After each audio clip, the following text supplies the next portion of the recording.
Bonjour à tous, alors aujourd'hui on se retrouve pour un exercice type sur un état de rapprochement bancaire. Donc là c'est tiré du sujet du concours externe d'inspecteur des finances publiques 2019. Donc voilà, les états de rapprochement bancaire, ça tombe de temps en temps, donc il faut savoir faire. Alors, comment ça se présente? En fait, on a dans un premier temps un extrait de la banque, le Petit Lyonnais. Donc c'est-à-dire ça c'est le relevé bancaire que la banque nous envoie, c'est pas notre comptabilité. Notre comptabilité, elle est dessous là. C'est l'extrait du compte 512. Où en fait, là, on a toutes les opérations qui ont été enregistrées. Voilà, par exemple, on a payé un fournisseur. Donc, c'est-à-dire qu'on a passé une écriture comptable, on a débité le compte fournisseur et on a crédité notre banque. Alors que de l'autre côté, il y a des fois des opérations qui sont faites mais qu'on n'a pas écrit encore d'écriture comptable associée. Par exemple, je sais pas, un client qui nous paye alors qu'on ne savait pas qu'il allait nous payer. Et bah du coup, en banque, ça a été crédité, mais nous, dans nos comptes, on n'a pas encore fait apparaître. Il faut faire attention également que les débits et les crédits sont en miroir. C'est-à-dire que sur le compte 512, quand on gagne de l'argent, c'est un débit. Hein. Si vous vous souvenez, c'est un actif dans le bilan. Donc c'est-à-dire que le compte augmente grâce au débit. Alors que de l'autre côté, pour la banque, quand on gagne de l'argent, c'est du côté du crédit. Donc voilà, donc il faut qu'on fasse un état de rapprochement bancaire pour corriger ces erreurs, pour comptabiliser toutes les opérations qui ont eu lieu sur notre compte, tous nos flux d'argent. Voilà, il faut qu'on comptabilise tout ça. Donc comment faire? Et ben en fait, il faut faire un petit tableau qui se présente sous cette forme, avec d'un côté notre compte 512, donc notre compte comptable, et de l'autre côté le compte bancaire en fait défini avec le relevé de banque qu'on reçoit du Petit Lyonnais là, dans ce cas-ci. Alors après comment ça se passe? Donc en fait on commence par mettre le solde à la fin de la période qu'on veut rapprocher. Donc là dans notre exercice on veut faire l'état de rapprochement pour le 3112N. Donc, on regarde les soldes. Donc, au compte 512, le solde, à la fin du mois, il est au débit de 12 075,87 €. Donc, on l'écrit là. Alors que, dans le compte du Petit Lyonnais, il est de 7 219,8 € en crédit. Donc, on l'entre là. Là, dans l'énoncé, il y a une petite erreur, en fait. Il dit solde créditeur, alors qu'en fait, le solde, il est débiteur pour le compte 512. Mais bon, c'est pas grave. Donc après, ce qu'il faut faire, c'est regarder chacun des libellés et regarder s'ils sont disponibles, s'ils sont également comptabilisés dans le compte comptable 512, ou alors s'ils ont déjà été traités dans l'état de rapprochement bancaire du mois précédent.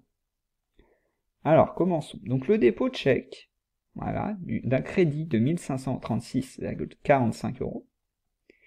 Alors là, si on regarde, on ne le trouve pas. Mais c'est normal parce qu'en fait, il a déjà été traité au mois de novembre. On a fait la même opération qu'on fait là, mais pour le mois précédent. Quand ils l'ont fait, voilà, ils avaient déjà comptabilisé ce dépôt de chèque. Donc, continuons. Le chèque, donc on regarde le numéro du chèque, ça finit par 325, d'une valeur de 150 €. Est-ce qu'il est de l'autre côté? On le retrouve effectivement de ce côté-là, donc on ne s'en préoccupe pas. Le prélèvement de l'opérateur téléphonique pour 65 €. Alors ça, est-ce qu'on le retrouve? On le retrouve tout à fait ici, donc c'est pareil, c'est bon, il a bien été comptabilisé. Puis le dépôt numéraire de 510,25 €. 510,25 €, on le retrouve au compte 512, pas de problème. Des frais de tenue de compte de 6,9 €. Alors là, voilà, on les trouve pas. Et en fait, c'est souvent le cas dans les exercices de rapprochement bancaire. C'est souvent des frais de tenue de compte en fait qui ne sont pas comptabilisés dans le compte 512 parce que c'est la banque qui nous prend cet argent. Donc bien sûr elle débite rapidement et avant que nous on comptabilise l'écriture il se passe du temps donc voilà, donc c'est normal et on le retrouve souvent. Donc ça il faut le noter. Donc dans l'état de rapprochement on note frais de tenue de compte. Donc frais de tenue de compte c'est la banque qui nous prend de l'argent. Donc notre compte 512, il est crédité de 6,9 €. Et voilà, donc là, il est déjà compté dans le Petit Lyonnais, donc on n'écrit rien. Continuons. Alors, qu'est-ce qu'on a d'autre? On a le chèque 322 pour 455 €. Le chèque 322, c'est bon, il est bien comptabilisé. Après, le prélèvement de l'opérateur d'électricité de 781,2 €. Il y est, c'est bon. Après, un autre chèque qui finit par 321, même situation que tout à l'heure, on ne le retrouve pas dans le compte 512, mais il figurait déjà dans l'état de rapprochement du mois de novembre, donc on ne le traite pas. Virement carte bancaire de 1280,47 €.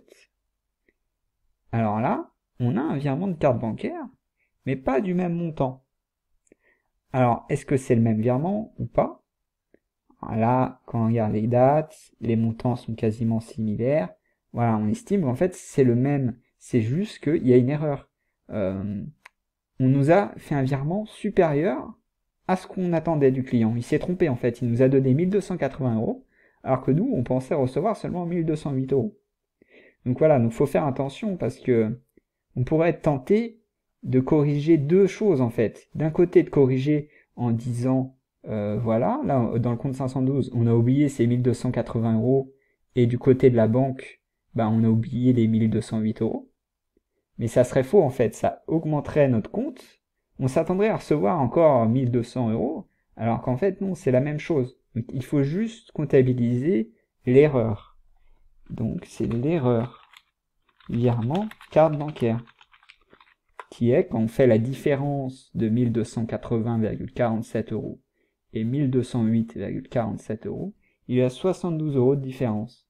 Donc en fait, voilà, on doit comptabiliser un gain dans notre compte bancaire de 72 € qu'on n'avait pas prévu. Et voilà. Alors,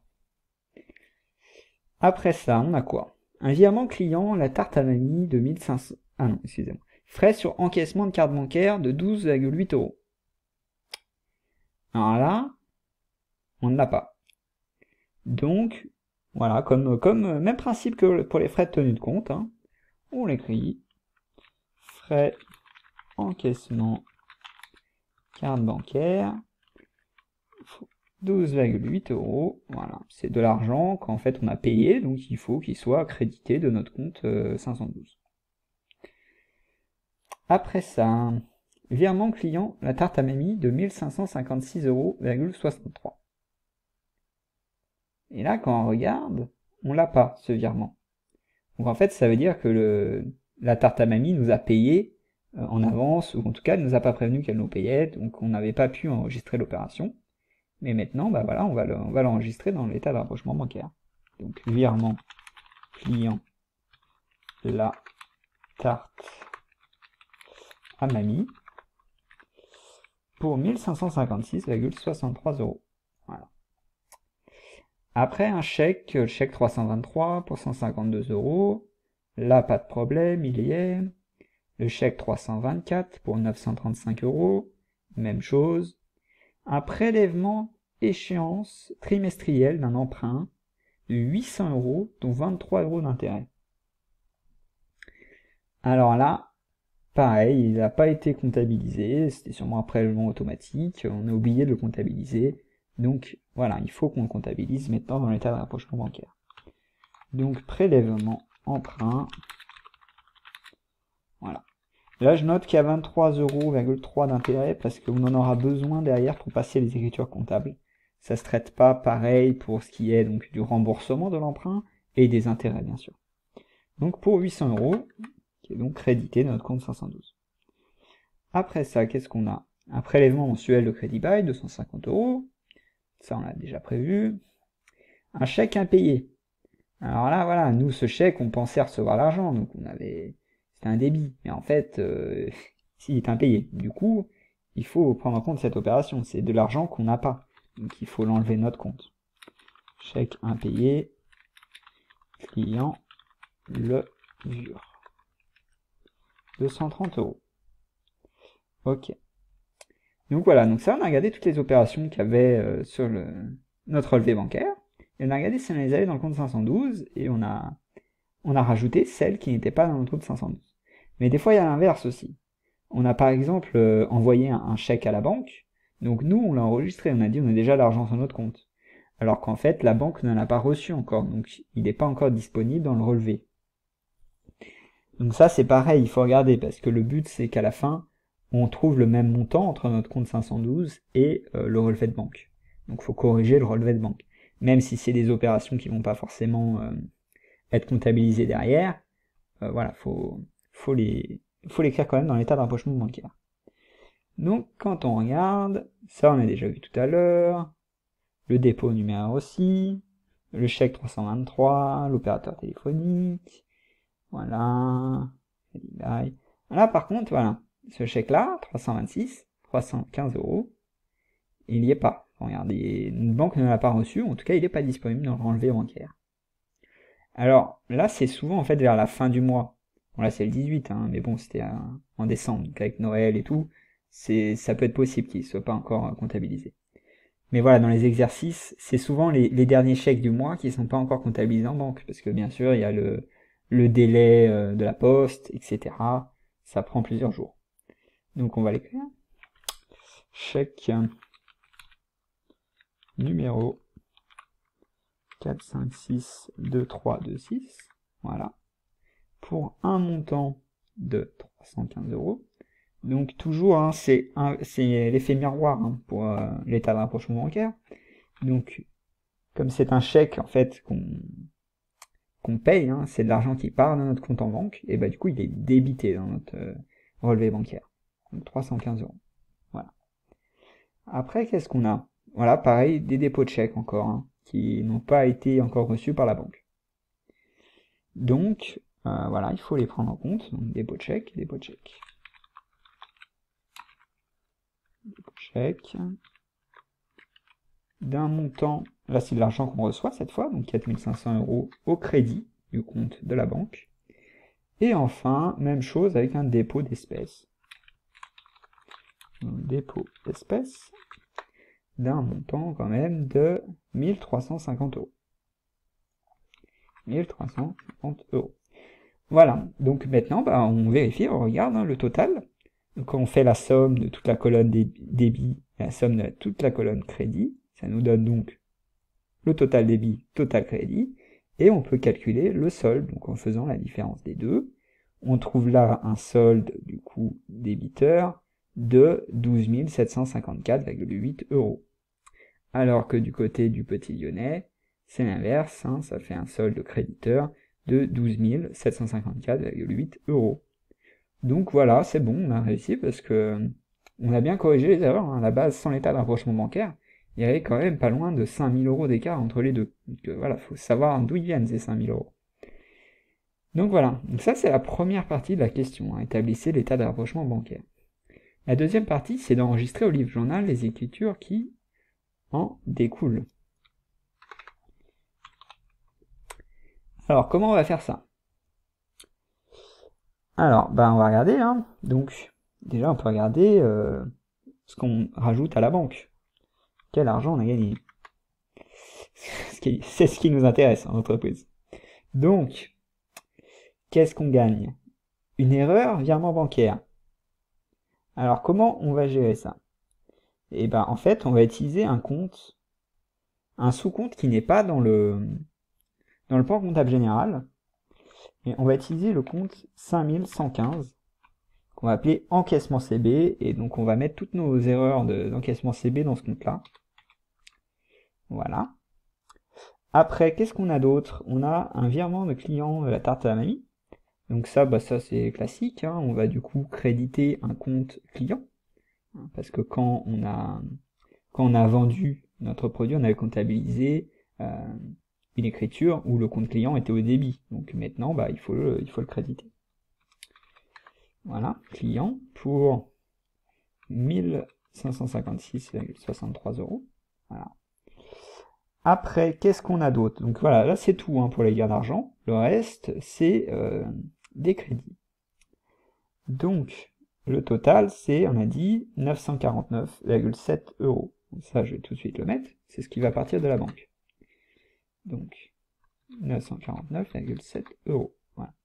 Donc comment ça se décompose? On a d'abord 6,9 € de frais de tenue bancaire. Donc ça, les frais, frais de banque, c'est le compte 627. 627. Alors ce qu'il faut voir, c'est qu'au niveau du compte 627, on a également les frais d'encaissement de carte bleue. Donc il y a ces éléments. Attention toutefois, parce que là, en fait, c'est en TTC, hein, toutes les valeurs qu'on a enregistrées là. La banque, c'est les flux d'argent, hein, elle ne se préoccupe pas de savoir s'il y a une partie de TVA dedans. Donc là-dedans, il y a 20% de TVA. Par contre, sur les frais d'encaissement de CB, il n'y a pas de TVA en fait. Du coup, voilà, donc là, quand on va calculer le montant total débité, et ben en fait, le montant, c'est 12,8 plus 6,9, mais ça divisé par 1,2 parce que voilà, c'est hors taxe qu'on veut, les montants. Donc ça, c'est bon. On avait oublié là, pour le compte banque, de mettre le total. Donc voilà, il y a 1629 € de débit bancaire. Alors après, qu'est-ce qu'il y a d'autre c'est d'autres comptes de charges. On a les charges d'intérêt, justement. Là, tout à l'heure, voilà, 23,3 € d'intérêt. Donc là, c'est pareil, les intérêts, il n'y a pas de TVA là-dessus. Hein, donc on rentre directement les charges d'intérêt. De 23,3 €. Voilà. Et bah du coup, en parlant de ces 800 €, le reste de ces 800 €, en fait, c'est le remboursement de l'emprunt. Donc ça, c'est le compte de classe 1, 164, emprunt auprès des établissements de crédit. Et donc, bah, de combien? De 800 € moins les intérêts. Donc, voilà. Il est débité de 777 €. Qu'est-ce qu'on a d'autre? Et bah, malheureusement, on a eu un impayé. Voilà, le client, le VUR, ne nous a pas payé, enfin, il y a eu un impayé. Donc, oui, il faut prendre en compte ça.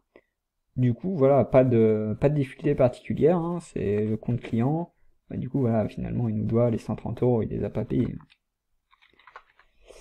Ok, et enfin, la dernière étape, la TVA, du coup, voilà, hein, il y a de la TVA sur le service bancaire. Donc TVA, 44 566, il est de 0,2, tac, 0,2 fois, entre parenthèses, voilà, les frais de tenue de compte divisé par 1,2. Ah, parce qu'en fait, voilà, bon, c'est une question de quelques centimes, mais c'est 20% sur le montant hors taxe, bien sûr. Si vous faites 20% sur le montant TTC, ça fera pas la même chose, ça changera de quelques centimes, hein, mais bon, voilà, c'est toujours bien de le faire juste. Donc, bah voilà, on a bien tout enregistré, hein. On peut vérifier si le débit est égal au crédit, hein. Donc là, vous voyez pas, mais la somme des débits, c'est 2578 €. Et là, pareil, hein, la somme des crédits, 2578 €. Donc l'écriture est équilibrée, pas de problème. Et ben voilà, on a fini cet exercice. Merci à vous d'avoir suivi cette vidéo jusqu'au bout, et bonne chance dans vos révisions.